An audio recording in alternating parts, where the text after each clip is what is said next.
नमस्कार। आज हम एक बहुत ही खास किताब के शुरुआती हिस्से को समझने की कोशिश करेंगे। किताब का नाम है थिंक एंड ग्रो रिच। आपने शायद सुना होगा, लाखों लोगों ने इसे पढ़ा है। तो हमारे पास इसके पहले अध्याय से जुड़ी कुछ बातें हैं और हम कोशिश करेंगे कि इसके जो मुख्य विचार हैं उन तक पहुंचें। हाँ, बिल्कुल। मतलब ये समझना कि कैसे हमारे विचार, हमारी इच्छा और हमारी लगन, इनमें कितनी ताकत है ना। जो सामग्री हमारे पास है वो बताती है कि कैसे एंड्रू कार्नेगी ने एक ऐसा तरीका या फॉर्मूला खोजा जिससे उनके कई साथी जो ज्यादा पढ़े लिखे भी नहीं थे वो भी बहुत बड़े लीडर बने और उन्होंने खूब पैसा कमाया। ये सुनने में ही बड़ा दिलचस्प लगता है। हाँ, और ये कोई सिर्फ कही सुनी बात नहीं है। कार्नेगी का ये जो रहस्य था, ये सच में काम करता था। जैसे चार्ल्स एम श्वाब का उदाहरण है, उन्होंने इसे समझा और कहते हैं कि करीब $600 मिलियन की दौलत और मौके बनाए। लेकिन किताब ये भी कहती है कि ये फॉर्मूला, ये रहस्य हर किसी के लिए नहीं है। ये सिर्फ उनके लिए काम करता है जो इसके लिए तैयार है, मानसिक रूप से तैयार। हाँ, ये तैयारी क्या है, शायद यही समझने वाली बात है। और तैयारी का एक जबरदस्त उदाहरण तो थॉमस एडिसन का है। सोचिए, सिर्फ 3 महीने स्कूल गए। हाँ, अविश्वसनीय लगता है। और फिर भी दुनिया के सबसे बड़े आविष्कारकों में से एक बने। हाँ, किताब कहती है कि उन्होंने भी इसी रहस्य का इस्तेमाल किया, शायद अनजाने में। बिल्कुल। और इतना ही नहीं, उनके एक बिजनेस पार्टनर थे जो पहले साल में सिर्फ $12,000 कमाते थे। उन्होंने भी इसी सिद्धांत को अपनाया और बहुत अमीर बने। उनकी कहानी तो पहले अध्याय के शुरू में ही है, तो वहीं से शुरू करते हैं। हाँ, जरूर। एडविन सी बार्न्स की कहानी से।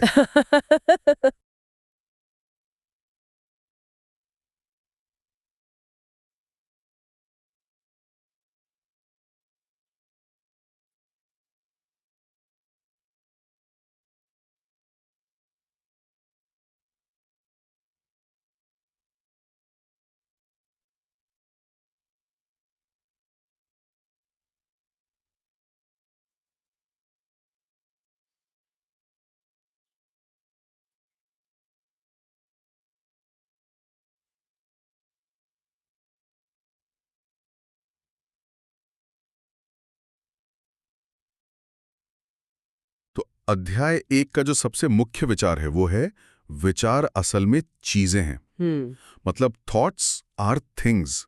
सिर्फ ख्याल नहीं बल्कि बहुत शक्तिशाली चीजें। खासकर तब जब उनमें एक पक्का इरादा हो, अटूट लगन हो और उन्हें हकीकत बनाने की, चाहे वो पैसा हो या कुछ और, एक जबरदस्त इच्छा हो। सही कहा। और इसका सबसे बड़ा उदाहरण दिया गया है एडविन सी बार्न्स का। एक ऐसा आदमी जिसने सचमुच में सिर्फ सोचकर अमीर बनने का रास्ता ढूंढ लिया। हाँ, लेकिन ये कोई जादू नहीं था, है ना? नहीं, बिल्कुल नहीं। ये एक सफर था जिसकी शुरुआत हुई एडिसन का बिजनेस पार्टनर बनने की एक तीव्र इच्छा से। बिल्कुल। और यहाँ ये तीव्र इच्छा, जिसे किताब बर्निंग डिजायर कहती है, इसे समझना जरूरी है। ये सिर्फ एक चाहत नहीं है कि काश ऐसा हो जाए। हाँ। ये एक जुनून है। हाँ। एक ऐसी लगन जो आपके हर काम, हर सोच पर हावी हो जाए, जिसके आगे बाकी सब फीका लगे। और बार्न्स की इच्छा सिर्फ तीव्र नहीं थी, वो बहुत निश्चित थी। डेफिनेट। निश्चित कैसे? वो एडिसन के लिए काम नहीं करना चाहते थे जैसा ज्यादातर लोग सोचते। वो उनके साथ काम करना चाहते थे, पार्टनर बनकर। अच्छा, हाँ, ये फर्क महत्वपूर्ण है। उनकी सोच एकदम साफ थी। बिल्कुल, उनकी महत्वाकांक्षा का स्तर दिखता है इससे। लेकिन मुश्किलें तो पहाड़ जैसी थी। पहली बात, वो एडिसन को जानते तक नहीं थे। और दूसरी, उनके पास न्यू जर्सी के ऑरेंज शहर जाने के लिए रेल का किराया भी नहीं था। सही। अब ऐसी हालत में कौन सोच सकता है आगे बढ़ने की? ज्यादातर लोग तो शायद वहीं हार मान लेते। बिल्कुल। और यहीं पर साधारण इच्छा और उस तीव्र इच्छा का फर्क साफ हो जाता है। उनकी इच्छा एक जुनून थी। वो इतने पक्के थे कि उन्होंने इंतजार नहीं किया या हार नहीं मानी। उन्होंने वो रास्ता चुना जो खतरनाक था, मालगाड़ी में छिपकर सफर करना, ब्लाइंड बैगेज। बाप रे, ये तो बहुत हिम्मत का काम था। हिम्मत से ज्यादा ये उनके अटूट निश्चय को दिखाता है, अपने लक्ष्य के लिए कुछ भी कर गुजरने की दीवानगी। तो वो किसी तरह पहुंच गए एडिसन की लैब। हाँ। और वहां जाके कोई छोटी मोटी नौकरी नहीं मांगी, सीधे कहा कि मैं आपके साथ बिजनेस करने आया हूं। हाँ, एडिसन ने बाद में बताया भी था इस बारे में कि बार्न्स दिखने में तो आम मजदूर जैसे थे, पर उनके चेहरे पर एक ऐसा संकल्प था जो उनकी बड़ी सोच साफ दिखा रहा था। लेकिन पार्टनरशिप तो तुरंत नहीं मिली होगी। नहीं, बिल्कुल नहीं।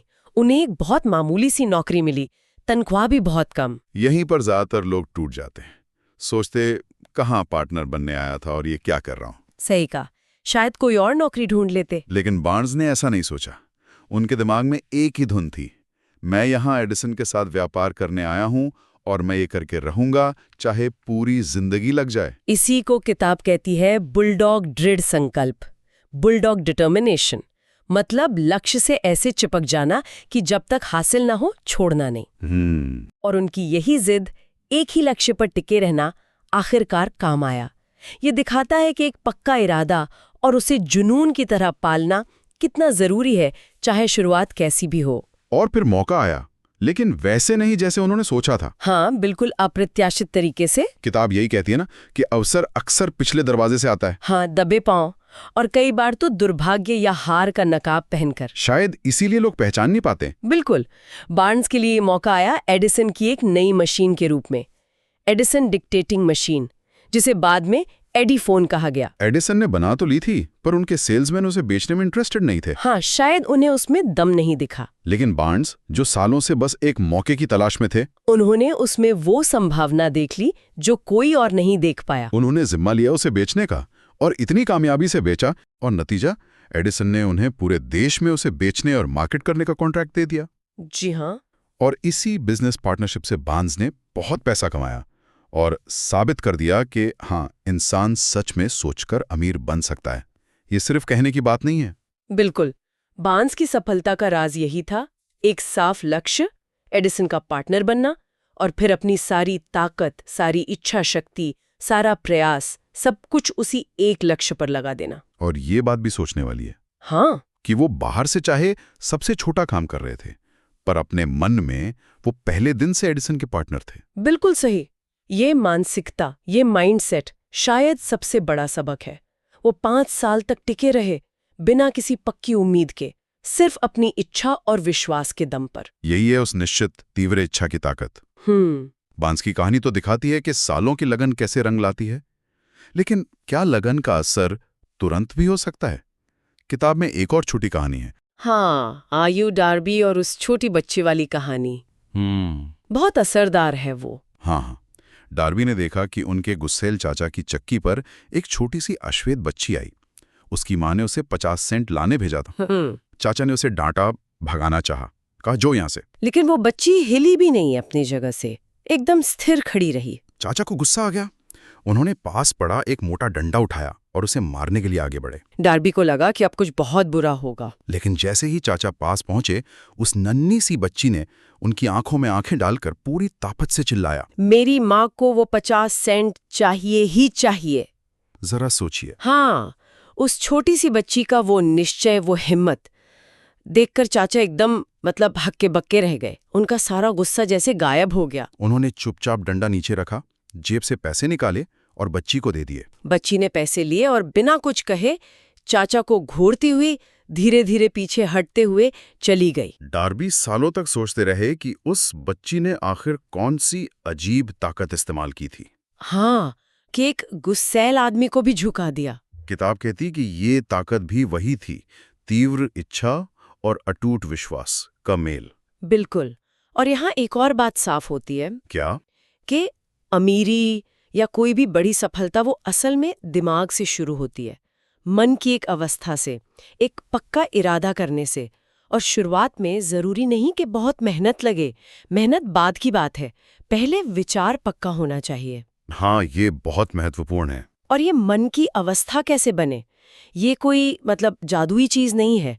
लेखक नेपोलियन हिल ने 25 साल लगाए हैं इसी को समझने में। 25 साल? हाँ, उन्होंने 25,000 से ज्यादा लोगों को स्टडी किया, सफल भी असफल भी, ये जानने के लिए कि क्या सोच इंसान को अमीर बनाती है और क्या सोच उसे गरीब रखती है। तो इस किताब का, या कम से कम इस पहले अध्याय का मकसद यही है कि लोगों को अपनी सोच बदलने की कला सिखाई जाए। हाँ, बिल्कुल। कैसे असफलता चेतना, फेलियर कॉन्शियसनेस से निकलकर सफलता चेतना, सक्सेस कॉन्शियसनेस में जिया जाए। सही।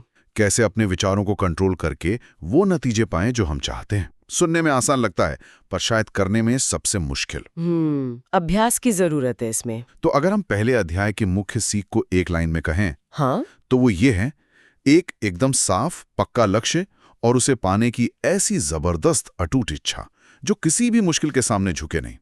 इन दोनों के मिलने से एक कमाल की शक्ति पैदा होती है। सही। एडविन बार्न्स की कहानी यही दिखाती है कि विचार अगर लगन और विश्वास से सींचे जाएं तो वो सचमुच हकीकत बन सकते हैं। बिल्कुल, ये सिर्फ कल्पना नहीं, ये एक प्रक्रिया है। हाँ। और देखिए, श्रोताओं के सोचने के लिए एक और उदाहरण किताब देती है हेनरी फोर्ड का। हाँ, फोर्ड भी तो बहुत करीब थे और ज्यादा पढ़े लिखे नहीं थे। बिल्कुल, लेकिन वो सफल हुए क्योंकि वो सफलता के सिद्धांतों को समझते थे और उन्हें इस्तेमाल करते थे। बिल्कुल। और उनमें से एक मुख्य सिद्धांत यही था, इच्छा। मतलब ये ठीक ठीक जानना कि आप चाहते क्या हैं। अच्छा। फोर्ड जानते थे उन्हें क्या चाहिए। एक बिना घोड़े की गाड़ी, एक ऐसी कार जो आम आदमी खरीद सके, और उन्होंने उस विचार को हकीकत बना दिया। सही बात है।